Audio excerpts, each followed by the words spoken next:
Alright class, so this is the second part video for this titration problem. In this video I'm going to be solving for parts D and parts E along my titration graph. I already solved for parts B and C on the previous video, so I'll give a link there, but this video is focused on the equivalence point and then after the equivalence point. So let's go ahead and get started.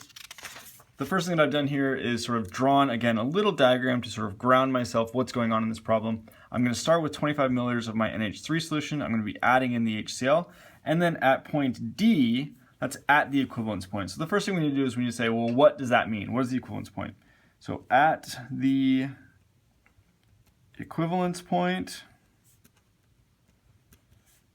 the moles, that's really the key, the moles of HCl that we've added will equal the moles of NH3 that we started with. So in this case, if I'm adding 0.1 molar HCl, I know that it's going to be when I've added 25 milliliters of HCl will be at the equivalence point because the molarity is the same, the moles will be the same.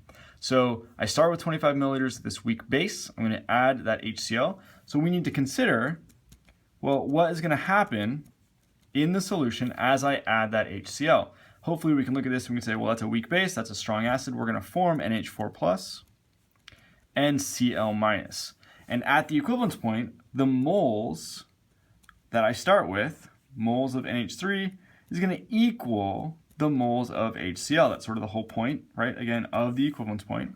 So I might start with this sort of diagram here, 0 moles of NH4 initially, and I'm going to end up with 0 moles of NH3, 0 moles of HCl, and 0.0025 moles of NH4 plus. The Cl minus, we will also be forming that. It's not going to do anything in the solution. So we don't need to worry about it. It's going to be a spectator ion. It's not going to react with water at all, right? So at the equivalence point, essentially what's going to be present in my solution is going to be 0.0025 moles of NH4 plus. So we need to consider, well, is that NH4 plus going to do anything? Yes, it is. Funny that you should ask that. NH4 plus water is going to act as a weak acid. We're going to form NH3 plus H3O plus. We should have a Ka for this. This is that NH4, that Ka that's given, equals 5.62 times 10 to the minus 10th.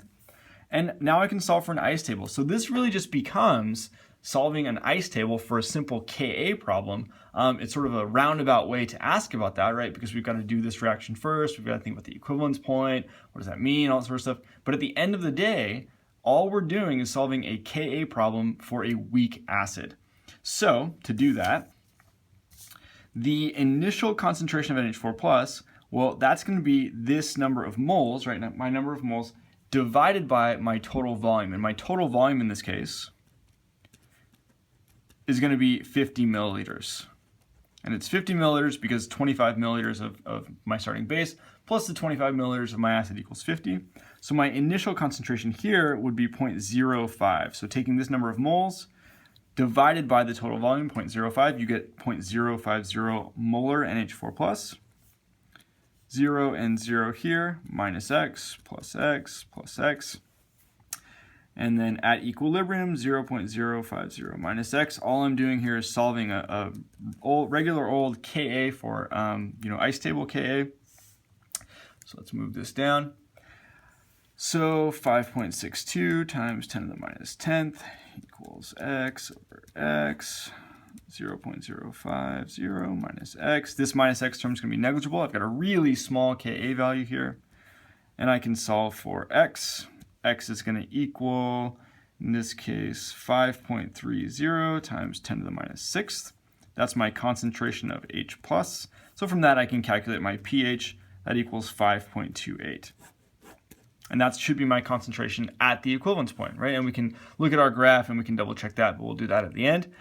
So this is my pH at the equivalence point, and that's really just because I have that weak acid present at the equivalence point. That's sort of what's formed when I do that titration reaction. So since I have this weak acid, that weak acid then will sort of reverse the reaction, right? If we look at what's happening here, we're reforming just a little bit of that NH3, and it is just a little bit, right? It's essentially 0, so this assumption that we made up here that this goes to 0, it's a good assumption. But then what we're saying here is that NH4 plus, it's going to reform just a little bit of that NH3. That's my little value there. and H plus, making it slightly acidic. All right, let's do the last part, E. So at E, we've got the same reaction going on, NH3 plus HCl. I'm adding that HCl. We're going to form that NH4 plus Cl minus.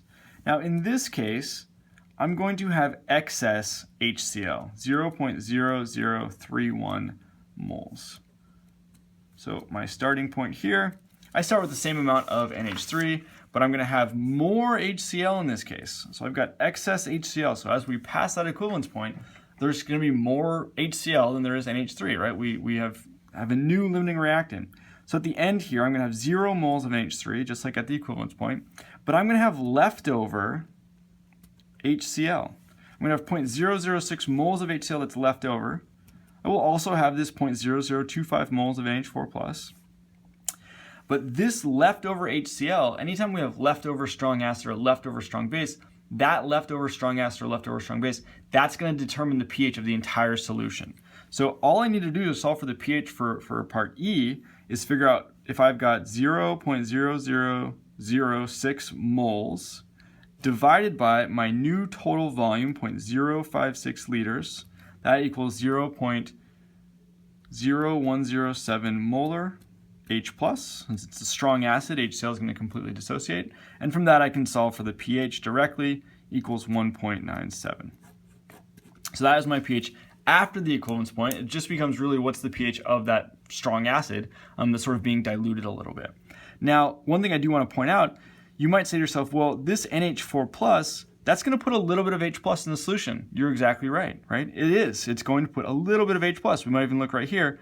That's how much it put in, previously. So it'll put a similar amount of H plus into the solution. But if you look at these molarities, right, these concentrations, this value is going to be so much bigger than whatever little contribution the NH4 plus is going to put in. So we can just essentially ignore it, right? This is not going to significantly change my concentration of H plus or my pH value. So 1.97 is my pH there. We can also, again, lastly, just double check our values here. So at the equivalence point, 5.28, we get the same exact pH. Oops, you guys can't see that. 5.28, we get the same exact pH that we see there. And then at E, we can't, it's not exact on the graph, but at 30, it's 2.00. At 35, it's 1.70. So 1.97 seems like a very reasonable pH for this, after we've added excess HCl, and it will continue to be very acidic as we're adding just more and more concentrated acid. All right, I hope that helps. If you've got any questions about this, definitely let me know. This is something that I would expect everyone to be able to do. Classic titration problem.